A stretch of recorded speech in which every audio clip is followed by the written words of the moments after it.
This is the Content Strategy Insights podcast, episode number 178. China is home to over 1 billion internet users, and half of all global e-commerce transactions happen there. Given these statistics, you might picture companies with huge design teams. But business works differently in China. Anna Potapova and Arnaud Frattini work together in content roles at Alibaba, the biggest online merchant in China. They're researching and writing about content strategy and design practice in China and building a new content community there.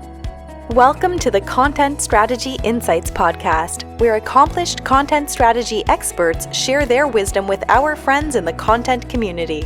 Our mission is to democratize content strategy, to make its principles and practices accessible to everyone.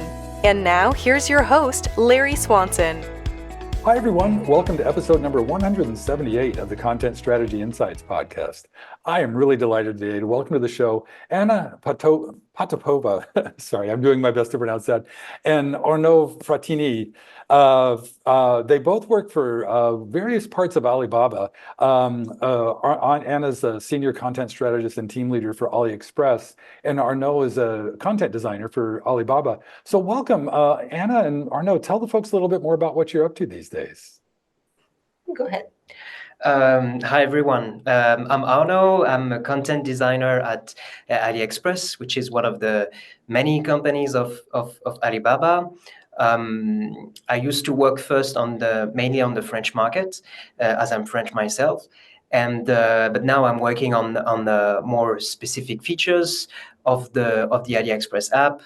And I started about more than 2 years ago, and where I get to work with Anna. And it's been great so far. So many learnings, so many things to learn, especially from Anna. Well, Anna, you've been doing this a little while. You've been at Alibaba for how long? That's right. I've been here for 8 years.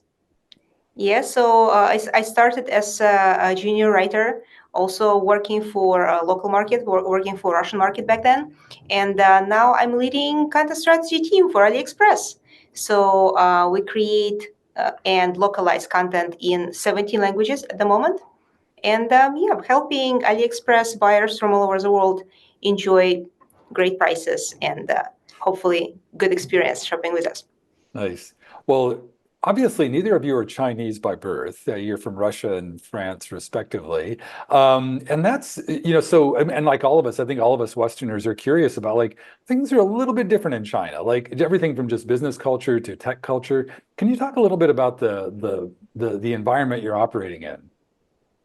Oh, yeah, absolutely. I think one of the biggest differences that we face on a daily basis is just how fast-paced and competitive everything is, right?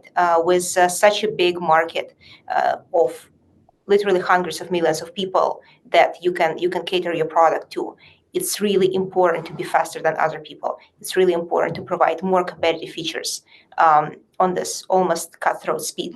So what I think really defines the environment here is things are created and shipped very fast. Instead of thinking long-term strategy, how exactly we can make sure that this project works, that the strategy works, we're just doing a lot of trials. We're trying by doing, and we're doing it in very fast pace. Yeah, it's really about, I think you said it very correctly, very accurately. It's trying by doing. Mm-hmm. It's shipping first, and then we decide after. Do we keep it or do we not keep it? Do we upgrade it or not? It's and it's due to, we were chatting about that yesterday. Yeah. It's could be explained by two main reasons. The first is that the development cost is usually lower than in other markets. You can afford to try. You can afford to develop and see if it works because it's not as expensive as it would be in another market, for example. And second is just the huge user base that you have.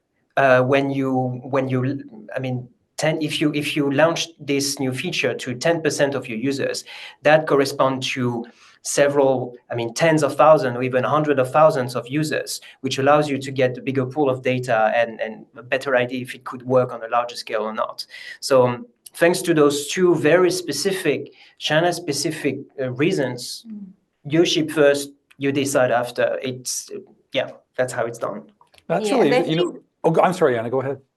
maybe another big difference that has to do more with our work as content designers is the fact that understanding of information density and preferences for information density are very different here in China.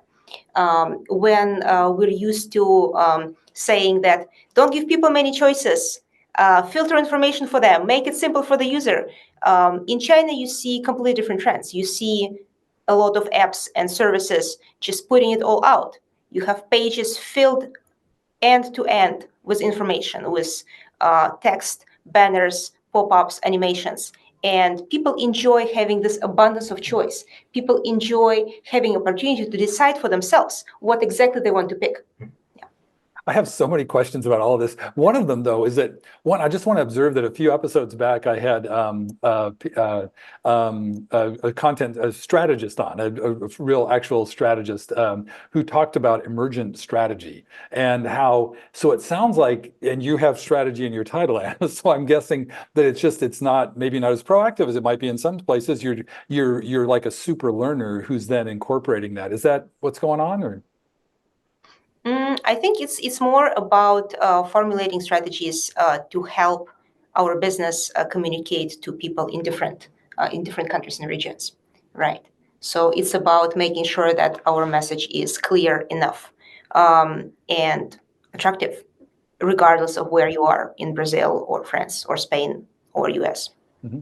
No, and that's right. And as I just said that, as you were talking, I realized that part of your strategy has to be dealing with the environment you're operating in. But you just mentioned localization. I'm really curious about how that super dense information display that the Chinese market demands. When you localize into Brazil or France or someplace like that, do you change the design? Tell me, what does your localization look like?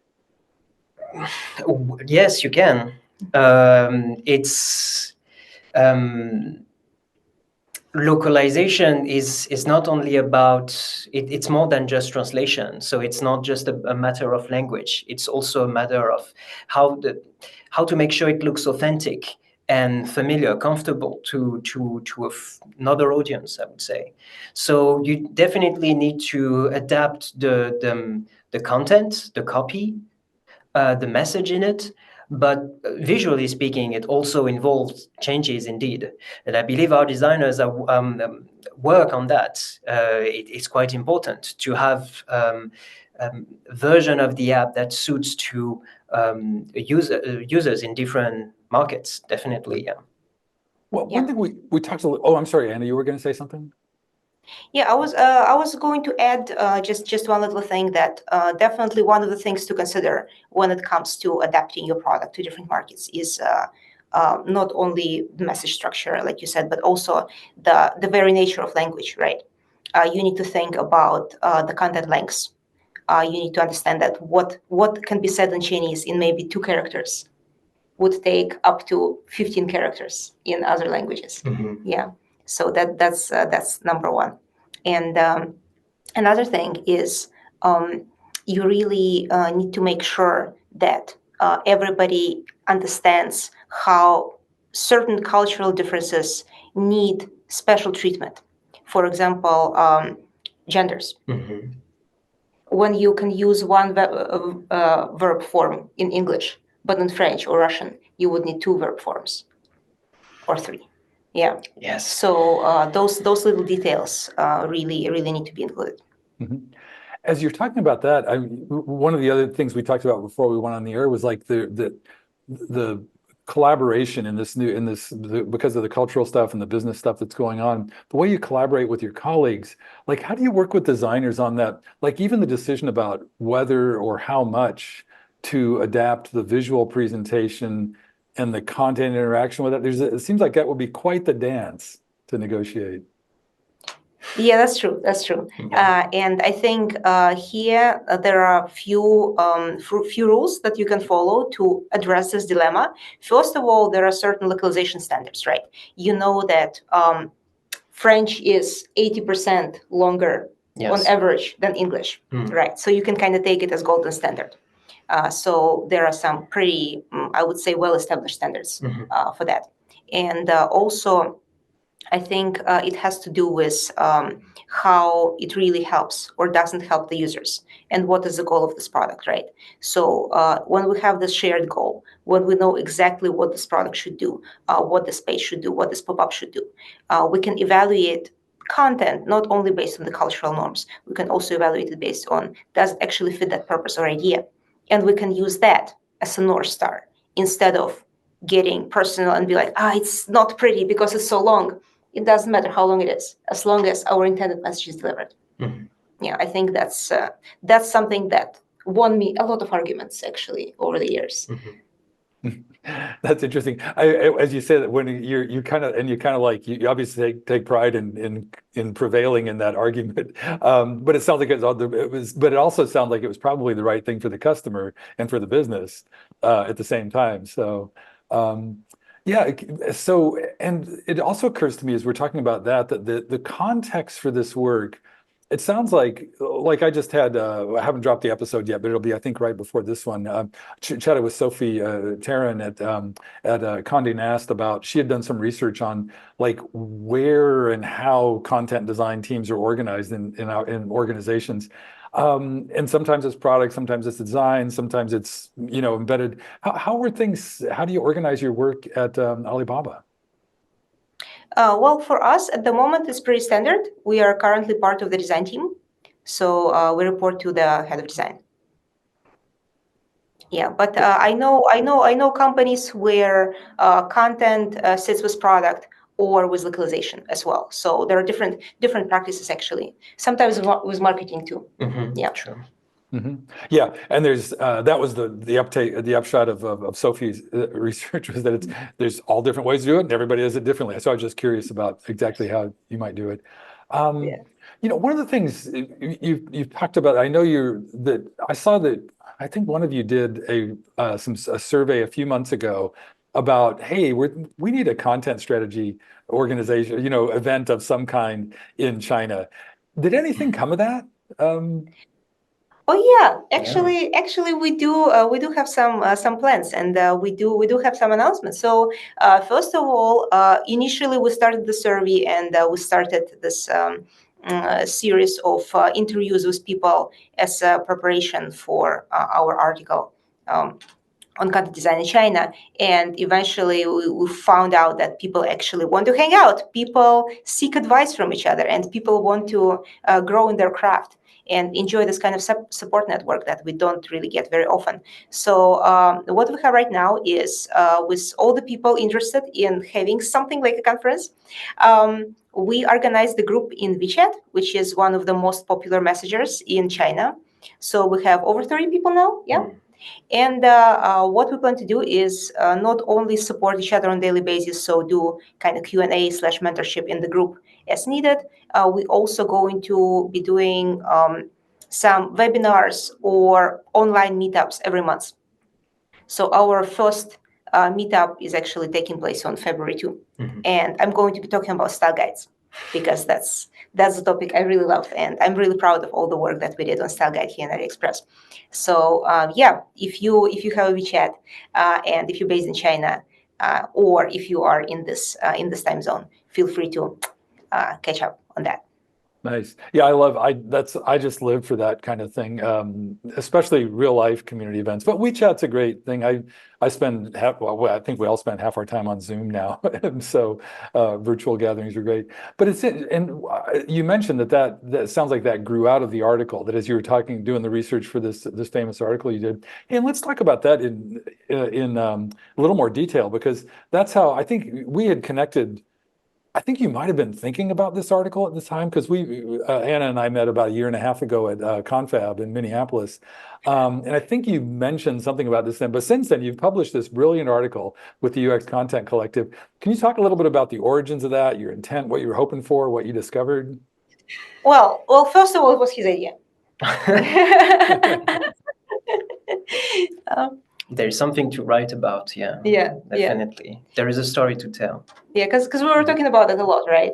And I think it's also, I would say, very niche topic. And content design is still growing discipline in China. So I was really not certain whether people would be interested in something like that, whether anybody actually cares. But yeah, you kind of push for it, like, yeah, let's do it. We should do that. And we did. Yeah. It's content design. It's mostly, I mean, in its origins, it's mostly from English-speaking countries, US, Canada, UK.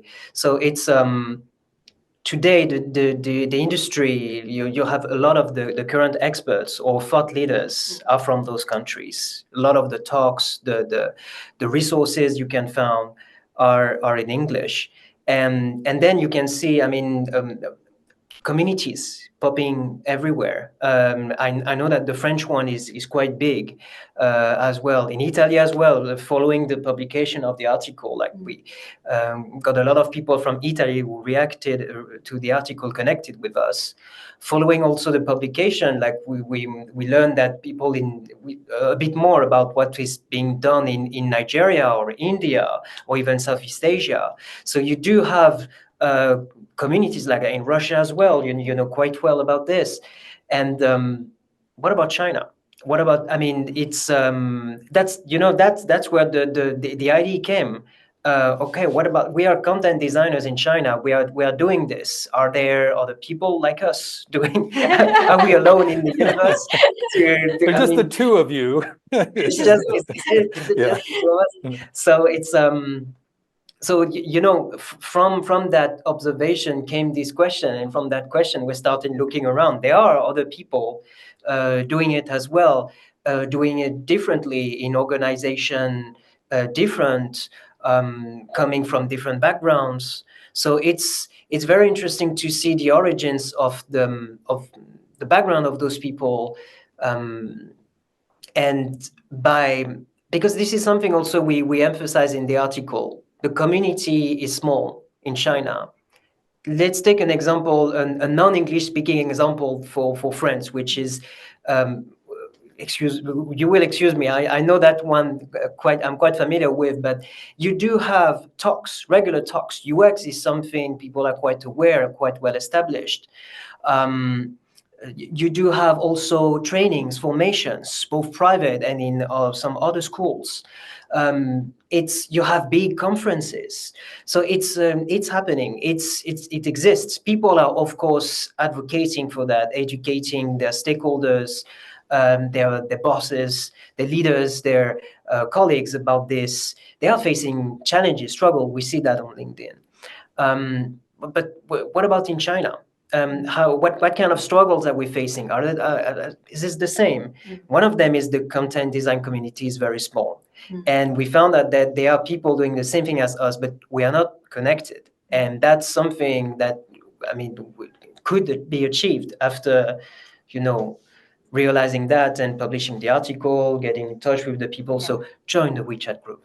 Join us. It's and I'll do what I can to because and I just wonder as you're talking if there's, this comes up a lot, that like the tragic irony of content people being bad at how they talk about themselves and label themselves. Maybe there's this whole cadre of people out there doing something that looks very much like content design, just under, like I'm thinking of like here in the West, like the Society for Technical Communication with technical writers or marketing stuff. Or has that been part of your exploration, is trying to dig around and try to find other people doing content work? Or Oh, absolutely.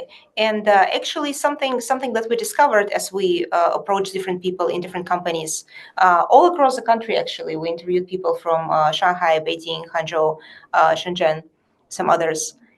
We discovered that there are actually two different approaches to this. Right. So the first approach is more frequently used in the companies that cater to Chinese market. And that approach is everybody writes. Mm-hmm. Everybody have ownership over this language thing. Everybody has a say in what we're going to put on this error message, what we're going to put on this button.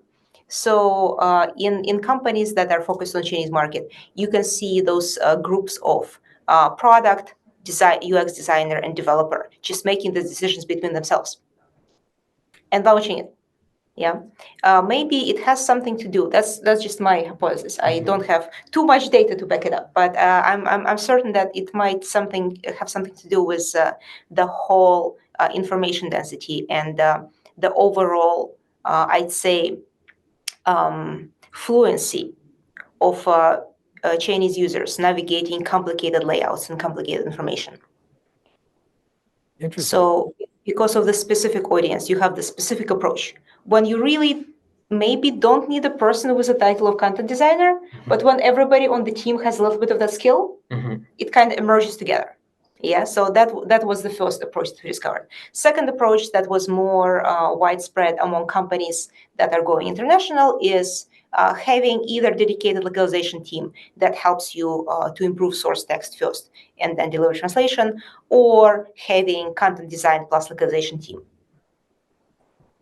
Okay, that makes sense. And that the Chinese team is really interesting to me because that's, the way you described it, sometimes in a lot of Western companies, there's this one of the concerns of content designers are like, well, everybody thinks they can write, but there's that sort of this implication of like, no, we're kind of professionals, we pay attention to this. But it sounds like it's a different dynamic there, that there is a genuine, maybe a more collaborative approach or something, because the way you described that didn't sound like pathological. It sounded like just a normal evolution of like how people work together. Yeah, absolutely. I'd say it's definitely more about collaboration and maybe more about big picture as well. How sometimes maybe details are not as important as releasing this important feature before our competition does. Yeah, we will polish it after. We'll polish it after. Yeah. Exactly. Well, that's So so that kind of brings me back to like, your role as a content strategist, and content designers are always concerned with style and voice and tone and consistency and across products. Is that something that's just sort of like you're tending the garden as you go, instead of like planning it out from the start? Or is that a concern? Like, is there as much concern in some circles around consistency and voice and tone and style and things like that? I think there are two vectors here, right? So one is definitely concerns from content designers or maybe localization team, depending on your setup, regarding consistency and the importance of consistency. I think if we just be a little bit open-minded about consistency. I know, okay, I'm going to say something that can be possibly risky, but okay, hot take, hashtag hot take. Is consistency really that important? Ta-da! I said it. Okay, think about it this way. If you are one of 10 products on the market that provide similar services, and you have very specific, fine-tuned, polished voice and tone, that might help your product to get ahead of the competition. But if, say, you're one of the 10 companies providing delivery, and while everybody else delivers in one day, you deliver in 2 hours. If you deliver in 2 hours and everybody else is much slower than you are, doesn't really matter if you're consistent or not. That's the perspective I got from one of the Chinese UX designers that I interviewed. He's like, it's really not that important. If you're so much ahead of competition, you don't need to worry about it yet. But once your business model matures, once your organization matures, you need to really start paying attention to details. Yeah. So it's the question of that, how important it is for our business right now to be consistent. And also, sometimes in China, people would give perspectives like this. Okay, maybe in the early stages, it's not that important. But we can actually see from the research and data that overseas is more important. I believe it was U.S. marketing study that said that 60% of people who would see a website with a typo on the homepage would decrease their trust towards the platform because of the typo. In China, again, back to my example, when you're one of the 10 companies that does the best job in terms of service, doesn't really matter. No, that's really, as you say that, I'm thinking about like, what is branding? And if the brand is like, I ordered something and it showed up in 2 hours instead of one day, that seems like good brand reinforcement. And if you, the messaging, I think one of I guess here's the hypothesis I have about that is like especially in the US, most content people come out of like publishing or journalism or, places like that where you're just raised with, style, the Chicago manual of style and strunk and white, on your desk everywhere you are. And we maybe and I don't know, I think about how much more flexible and pragmatic I've become over the last 10, 20 years. And maybe just China's ahead of me in that way. Definitely very pragmatic. Definitely very pragmatic. What matters is how useful is your copy, and what kind of impact it creates for your users and your business. Mm-hmm. That Arnaud, it looked like reminds me. Yeah, sorry, go ahead. Oh, yeah, that reminds me of something that we were chatting when we were writing the article. Actually, it's the difference between user experience and customer experience. It's the I don't know. I mean, everyone has its take on this. What's UX? What's the different user experience, customer experience. But let's use this to illustrate how it's done in China. It's the customer is king, even more true than anywhere else. After sales services are excellent. Customer service, you always chat with a live person anytime of the day, of the week, of the night. Delivery services are excellent. Cold chain, when you buy some food, it's top notch. So you really have, once you become a customer, once you're converted, you are well taken care of, and you are not disappointing, because to satisfy the customer, it's just like Anna said, it's the service that is important. The rest is a lot of promotion, and this is true when we were chatting with interviewing one of content writers in China. That this importance on promoting the items, the product, that's where copy is important. And then once you convert it, it becomes a customer service is everything. That's how you win someone. Mm-hmm. Yeah, you're making me think that maybe there's just like a slight twist we have to take on how you look at content in the context of Chinese design or product or customer experience or user experience. Just that notion of like the relative, because it seems like there at some level there has to be that consistency between the messaging, like we'll get that to you in 2 hours, and then actually delivering on that kind of consistency. But it just seems like there's another. Yeah, Anna, you were nodding your head. Yeah. I was agreeing with your point that it's another level of consistency, right? Yes. It's not like it's not there. It's just you have to deliver on your promise. Yes, right? You have to deliver on your promise. Exactly. And that's the core part of it. And once your service really shines, then maybe your copy doesn't have to be super polished. I used an app recently that referred to me, the customer, 3 different ways on the same page. They called me shopper, they called me user, and then they called me customer on the very same page. That would be unacceptable in any major app in US, in France, I guess, as well. Yeah.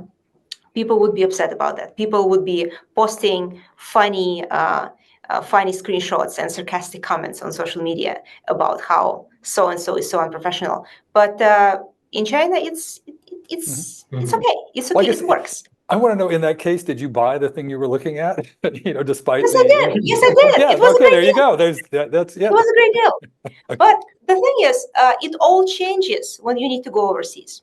Yes. When you need to go overseas with your product, then you have to play by the rules of the market that you're going to. Indeed. Yeah.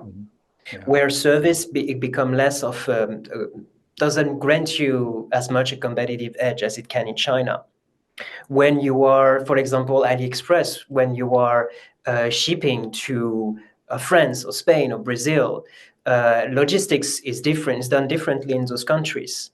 So it's much more difficult to guarantee like an exact delivery date as well as you can do in China, or even a tracking like in real time on your screen, So it's not as easy. So content and overall user experience, that's what can give you a competitive edge. And Chinese companies going abroad, that's what we highlight in the article. They start to understand that, and you can see a shift operate at this level. They often hire content people, I should say, to do translation, language, localization.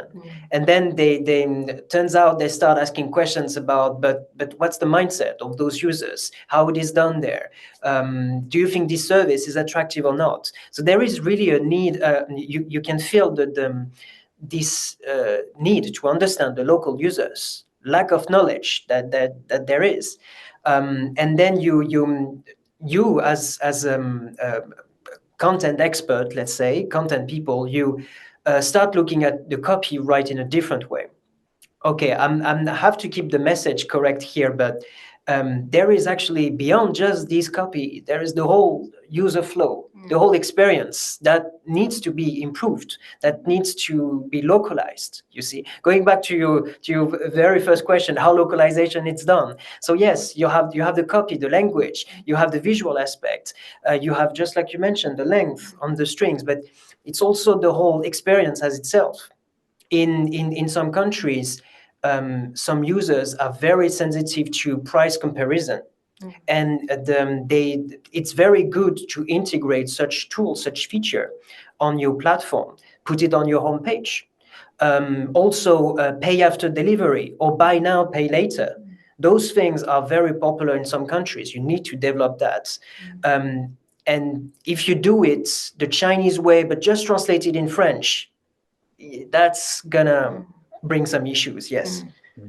You're prompting, I want to do a whole other conversation just about globalization versus localization, because you just brought up a whole bunch of stuff. But hey, we're coming up close to time, so I do need to wrap today. But before we do, is there anything last that either of you want to share that's just come up in the conversation with you, or that you want to share before we wrap up?